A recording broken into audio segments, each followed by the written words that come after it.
Olá, eu sou o pastor Arthur Benevenuti, pastor da Igreja Evangélica Luterana do Brasil, aqui em Sorriso, na congregação Bom Jesus de Sorriso. Seja muito bem-vindo ao nosso culto de hoje, culto na Quaresma, no qual a gente vai refletir a respeito do texto do Evangelho, sobre as parábolas e a reflexão de Jesus sobre as tragédias no Evangelho de hoje.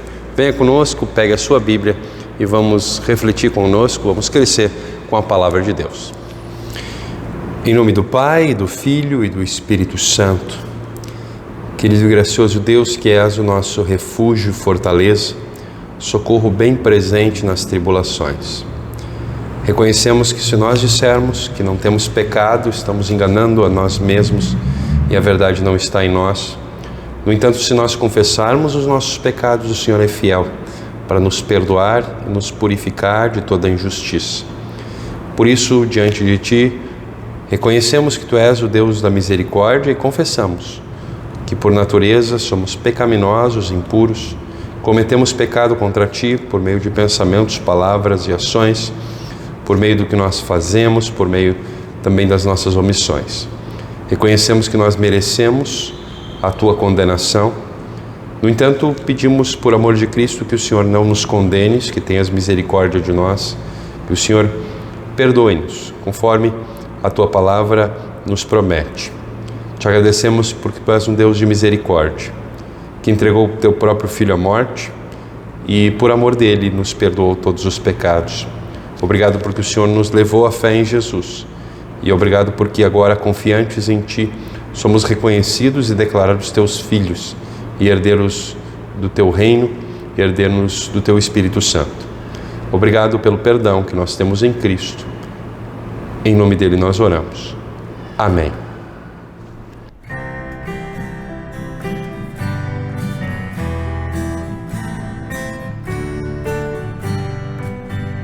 Pai nosso que estás no céu, ensina a gente a ser irmão. No mundo que passa fome, mas investe na destruição.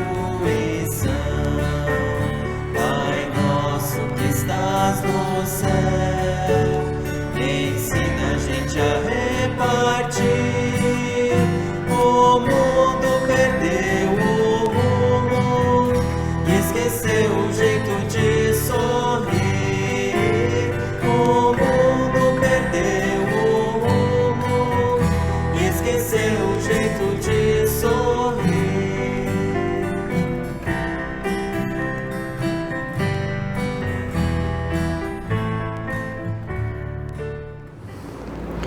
Salmo de número 85 é o salmo de hoje. Nós lemos então o salmo que nos fala da vida do cristão como uma vida que é um ciclo de arrependimento e de perdão. Ó Senhor Deus, Tu tens sido bom comigo para a Tua terra, fizeste com que Israel prosperasse outra vez. Perdoaste todos os pecados do Teu povo e não olhaste para as suas maldades. Acalmaste todo o Teu furor e deixaste de lado o fogo da Tua ira. Faze com que prosperemos de novo, ó Deus, nosso Salvador, e não continues aborrecido com o Teu povo. Será que vais ficar irado para sempre contra nós? Será que a Tua ira nunca vai acabar? Dá-nos forças novamente, e assim o Teu povo se alegrará por causa de Ti. Mostra-nos, ó Senhor Deus, o Teu amor e dá-nos a Tua salvação. Eu escuto o que o Senhor está dizendo.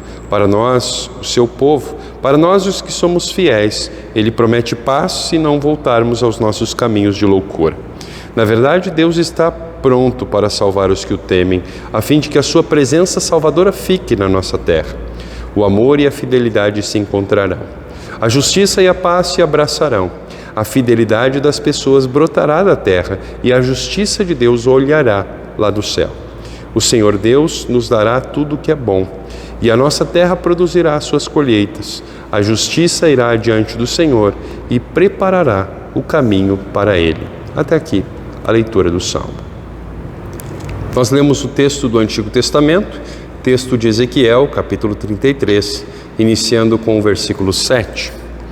Agora, homem mortal, eu estou pondo você como vigia de toda a nação de Israel.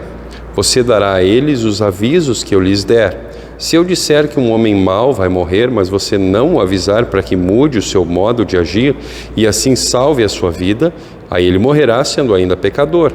Neste caso, eu considerarei você como responsável pela morte dele. Porém, se você avisar o homem mau e ele não parar de pecar, ele morrerá como pecador, mas você viverá.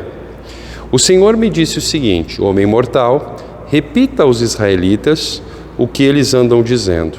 Os nossos pecados e maldades são um peso para nós. Estamos nos acabando, como podemos viver? Diga-lhes que juro pela minha vida que eu, o Senhor Deus, não me alegro com a morte de um pecador. Eu gostaria que ele parasse de fazer o mal e vivesse. Povo de Israel, pare de fazer o mal. Por que é que vocês estão querendo morrer? Agora, homem mortal, diga aos israelitas que quando um homem correto pecar, o bem que ele fez não o salvará. Se um homem mau parar de fazer o mal, ele não será castigado. E se um homem correto começar a pecar, ele não continuará vivendo. Se eu prometer dar a vida a um homem correto, e se ele começar a pecar, porque pensa que a sua bondade passada o salvará, aí eu não lembrarei de nenhuma das boas ações que praticou. Ele morrerá por causa dos seus pecados. Se eu avisar um homem mau, dizendo que vai morrer, e se ele parar de pecar e fizer o que é bom e correto, por exemplo, se devolver o objeto que lhe deram como garantia de pagamento de uma dívida, ou se devolver o que roubou, se ele parar de pecar e seguir as leis que dão vida, ele não morrerá, mas viverá. Eu perdoarei os pecados que cometeu. Ele viverá porque fez o que é bom e correto. No entanto, o seu povo diz que o que eu, o Senhor, faço não está certo. São eles que não estão certos. Quando o homem correto para de fazer o bem e começa a fazer o mal, ele morrerá por causa disso. Quando o homem mau para de pecar, ele faz o que é bom e correto, ele salvou a sua vida. Mas você, povo de Israel, diz que o que eu faço não está certo. Eu os julgarei por aquilo que fazem. Até aqui a leitura do Antigo Testamento. O texto da epístola de hoje encontramos na primeira carta de Paulo aos Coríntios, capítulo 10, do versículo 1 até o versículo 13. Irmãos, eu quero que vocês lembrem do que aconteceu com os nossos antepassados que seguiram Moisés. Todos foram protegidos pela nuvem e passaram pelo Mar Vermelho. Como seguidores de Moisés, eles foram batizados na nuvem e no mar. Todos comeram da mesma comida espiritual e beberam da mesma bebida espiritual, pois bebiam daquela rocha espiritual que ia com eles, e a rocha era Cristo. Mas Deus não ficou contente com a maioria deles e por isso eles morreram e os seus corpos ficaram espalhados pelo deserto. Tudo isso aconteceu a fim de nos servir de exemplo, para nós não querermos coisas más como eles quiseram, nem adorarmos ídolos como alguns deles adoraram. Como dizem as Escrituras Sagradas, o povo sentou-se para comer e beber e levantou para se divertir. Não devemos cometer imoralidade sexual como alguns deles fizeram, e porque fizeram isso, 23 mil deles caíram mortos num só dia. Não devemos pôr à prova a paciência de Cristo como alguns deles fizeram, e por isso foram mortos pelas cobras. Vocês não devem se queixar como fizeram alguns deles e por isso foram destruídos pelo anjo da morte. Tudo isso aconteceu com os nossos antepassados, a fim de servir de exemplo para os outros. E aquelas coisas foram escritas a fim de servirem de aviso para nós, pois estamos vivendo no fim dos tempos. Portanto, aquele que pensa que está de pé, é melhor ter cuidado para não cair. As tentações que vocês têm de enfrentar são as mesmas que os outros enfrentam. Mas Deus cumpre a sua promessa e não deixará que vocês sofram tentações que vocês não têm forças para suportar. Quando uma tentação vier, Deus dará forças a vocês para suportá-la e assim vocês poderão sair dela. Até aqui a leitura da epístola. Lemos o texto do Evangelho, do capítulo 13 de Lucas, do versículo 1 até o versículo 9. Naquela mesma ocasião, algumas pessoas chegaram e começaram a comentar com Jesus como Pilatos havia mandado matar vários galileus no momento em que eles ofereciam sacrifícios a Deus. E Jesus disse: vocês pensam que se aqueles galileus foram mortos desse jeito, isso quer dizer que eles pecaram mais do que os outros galileus? De modo nenhum. Eu afirmo a vocês que, se não se arrependerem dos seus pecados, todos vocês vão morrer como eles morreram. E lembrem daqueles 18 do bairro de Siloé, que foram mortos quando a torre caiu em cima deles. Vocês pensam que eles eram piores do que os outros que moravam em Jerusalém? De modo nenhum. Eu afirmo a vocês que, se não se arrependerem dos seus pecados, todos vocês vão morrer como eles morreram. Então Jesus contou essa parábola. Certo homem tinha uma figueira na sua plantação de uvas, e quando foi procurar figos, não encontrou nenhum. Aí disse ao homem que tomava conta da plantação: olhe, já faz 3 anos seguidos que eu venho buscar figos nessa figueira e não encontro nenhum. Corte essa figueira. Por que deixá-la continuar tirando a força da terra sem produzir nada? Mas o empregado respondeu: patrão, deixa a figueira ficar mais esse ano. Eu vou afofar a terra em volta dela e pôr bastante adubo. Se no ano que vem ela der figos, muito bem. Se não der, então mande cortá-la. Até aqui as palavras do Evangelho. Vamos lembrar na nossa confissão de fé de hoje a explicação para o 2º artigo do Credo Apostólico, em outras palavras, quem nós cremos que é Jesus. O que nós cremos que Jesus foi enviado por Deus a fazer.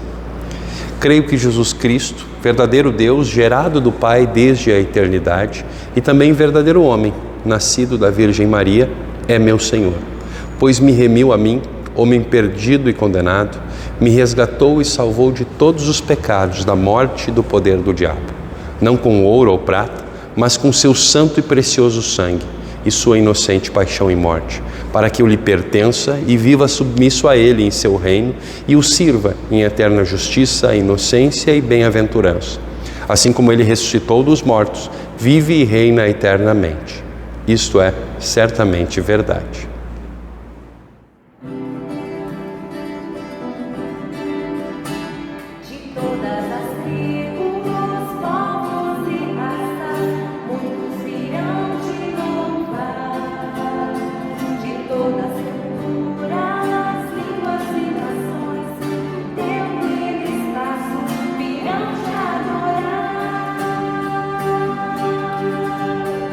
Bendito seja sempre o poder.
Guerra na Ucrânia, pandemia de coronavírus e outras situações que causam mortes trágicas fazem com que a gente pense a respeito, reflita sobre essas situações.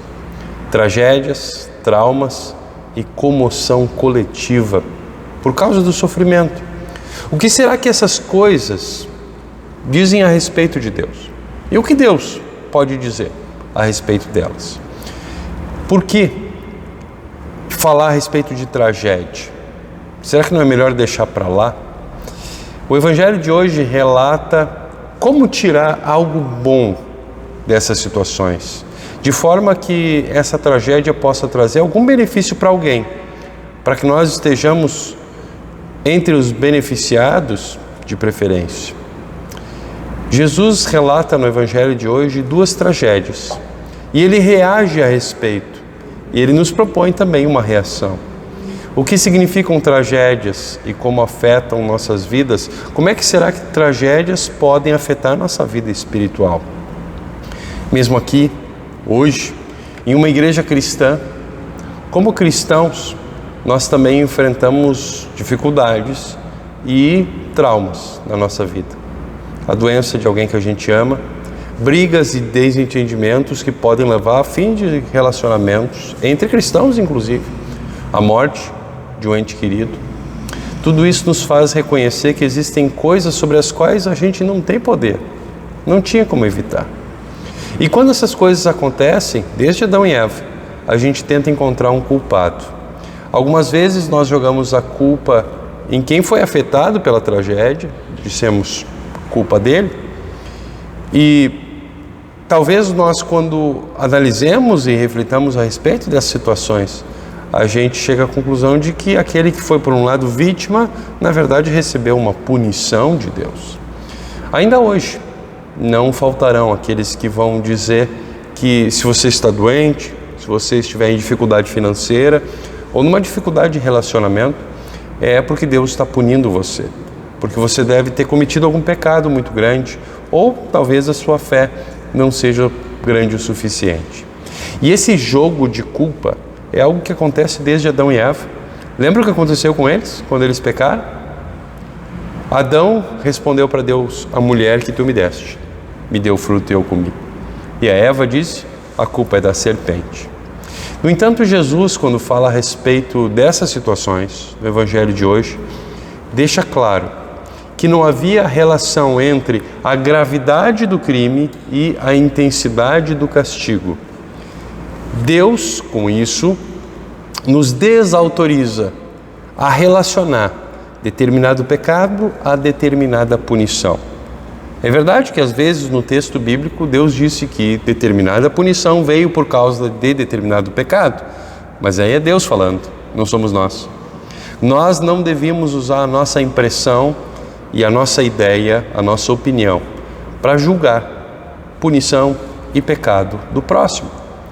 E o grande problema é que quem joga esse tipo de jogo de culpa, de quem é a culpa, de quem é a punição, usa esses eventos trágicos sempre para culpar a vítima pelo que aconteceu.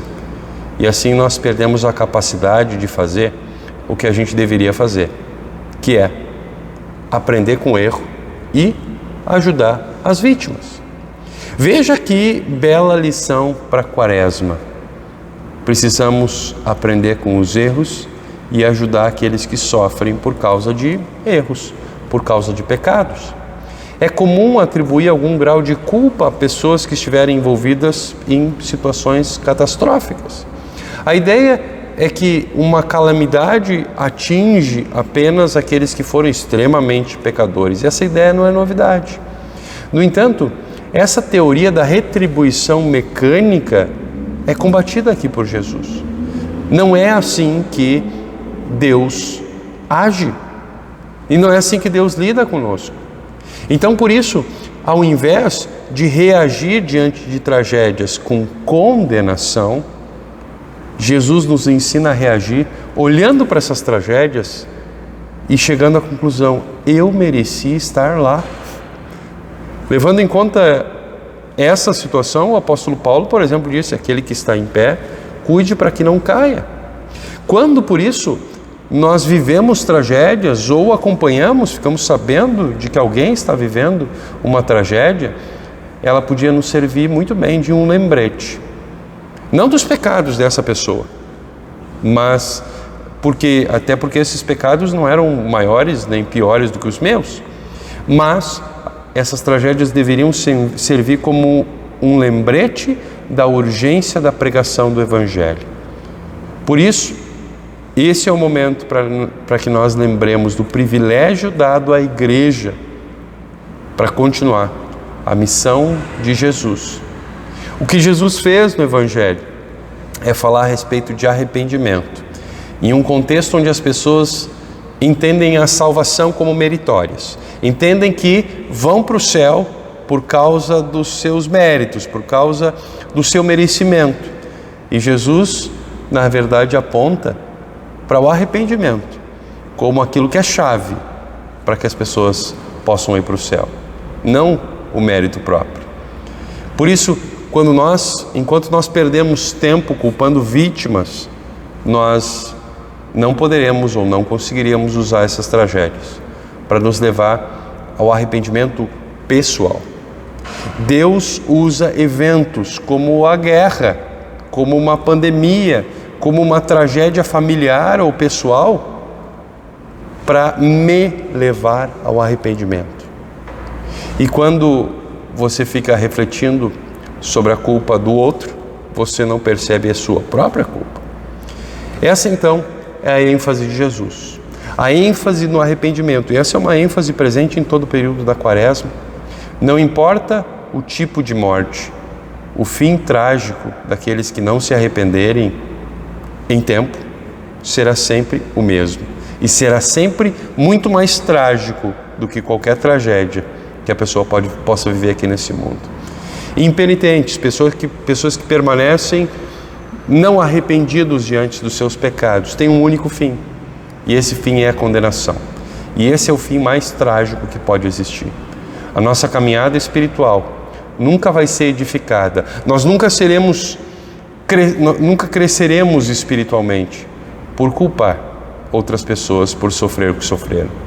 Na verdade, o que Jesus está nos ensinando nesse texto de hoje é que nós possamos usar aquilo que acontece com os outros, mesmo as tragédias e as desilusões, como um chamado pessoal ao arrependimento.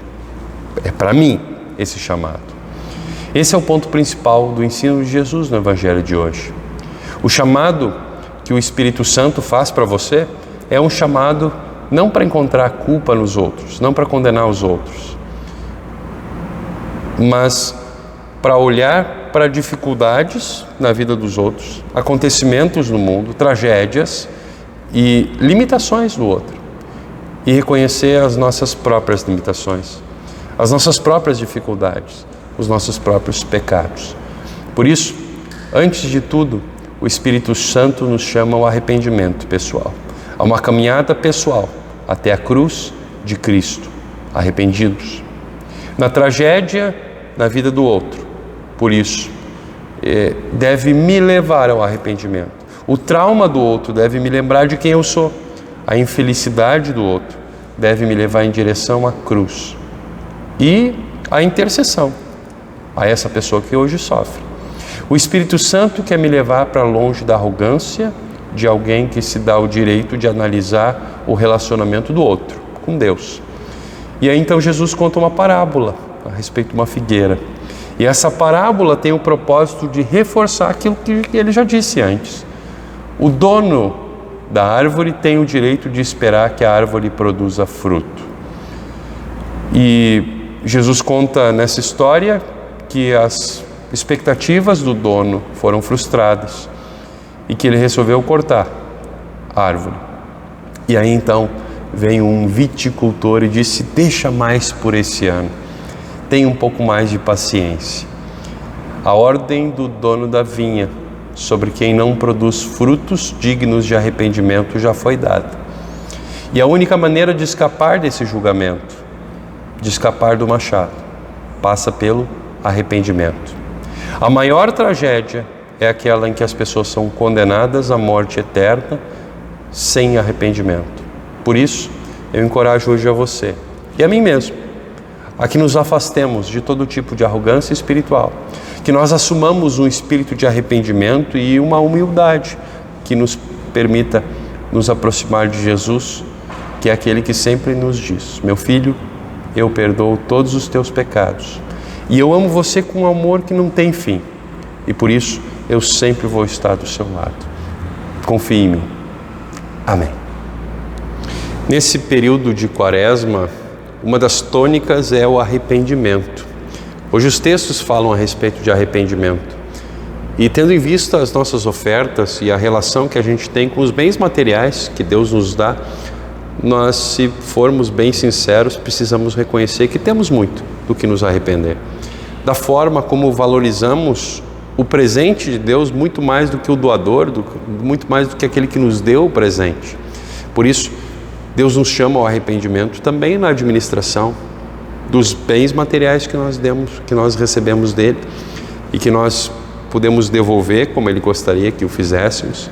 E uma vez que Deus nos conduz ao arrependimento e nos perdoa pelos erros que nós cometemos também na administração desses bens, Deus nos dá uma nova oportunidade para que nós recomecemos, para que nós possamos olhar para a vontade de Deus e para que nós possamos determinar a nós mesmos na nossa vida cristã: eu vou cumprir a vontade de Deus na minha vida também, na administração dos bens com os quais Deus me cobriu, com as bênçãos que Deus deu para mim, bênçãos também materiais. Que Deus abençoe a reflexão sobre ofertas também na nossa vida cristã.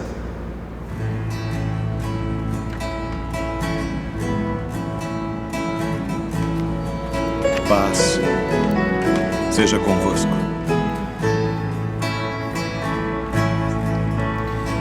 Antigo Espírito desperta, Espírito dos guardas de Sião, que dia e noite andava alerta, lutando com fervor e decisão.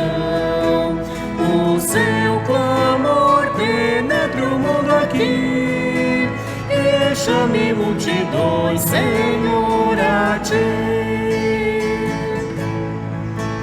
E arde-se já teu fogo santo e vê-se pelo mundo se alastrar. É grande a seara, ó Deus, no entanto, são poucos os teus servos a ceifar. Mandou, Senhor, da ceifa obreiros mais, que sejam servidores teus leais. Roda teu verbo por milhares de evangelistas sob o teu poder. É necessário os ajudares, faz os impérios de Satã vencer, e em todo o mundo o verbo propagar, para o teu santo nome assim honrar.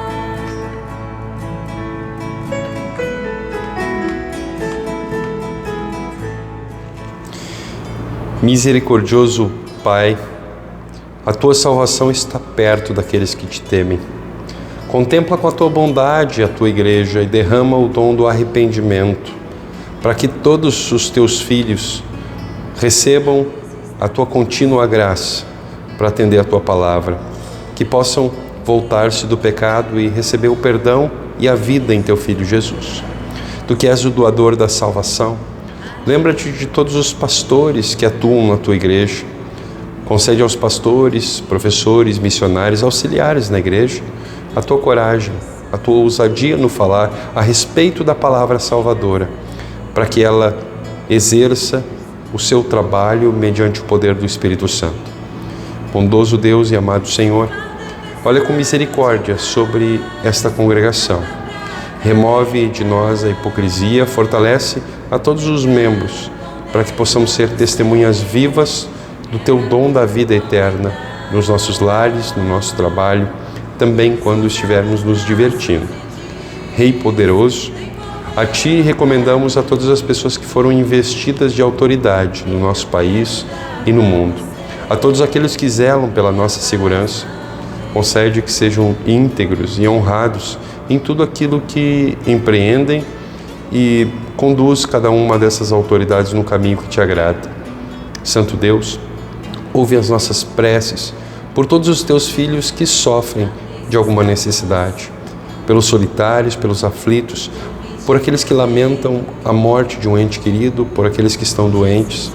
Conforta corações atribulados com as promessas da Tua palavra. Envolve-os em seus corpos e almas com proteção dos Teus santos anjos, dando-lhes uma feliz libertação das suas tribulações, de acordo com o Teu santo querer.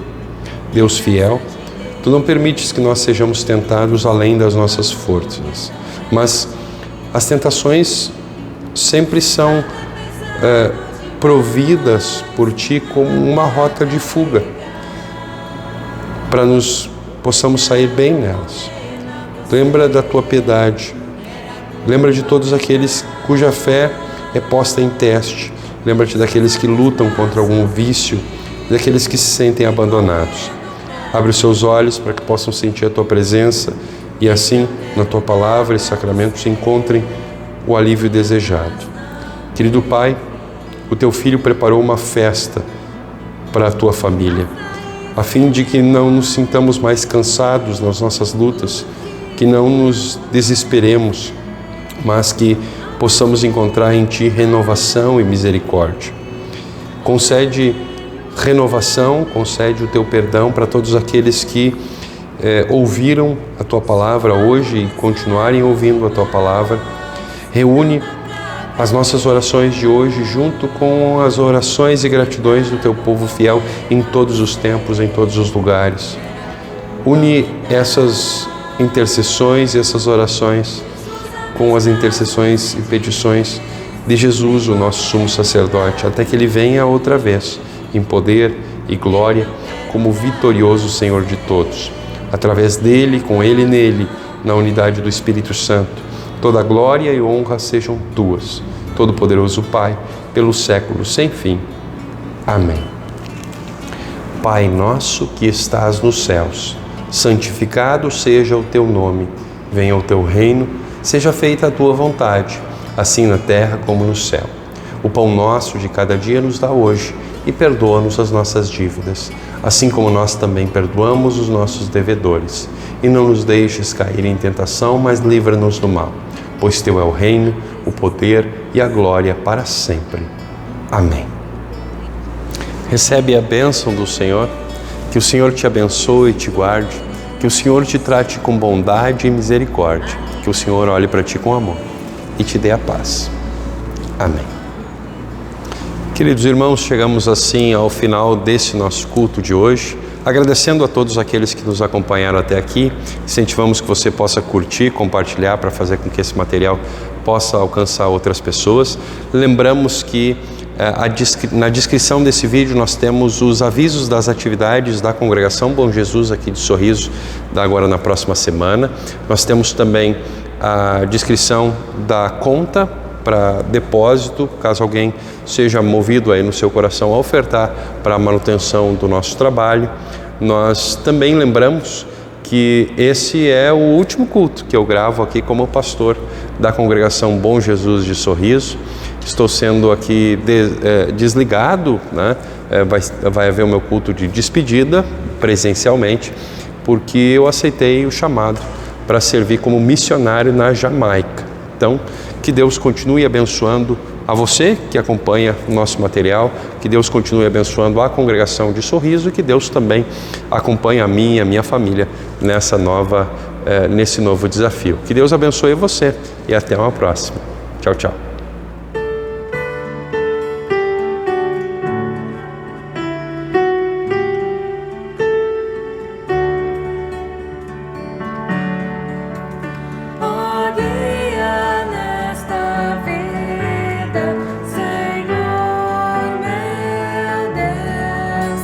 Até findar a lida.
largas ou não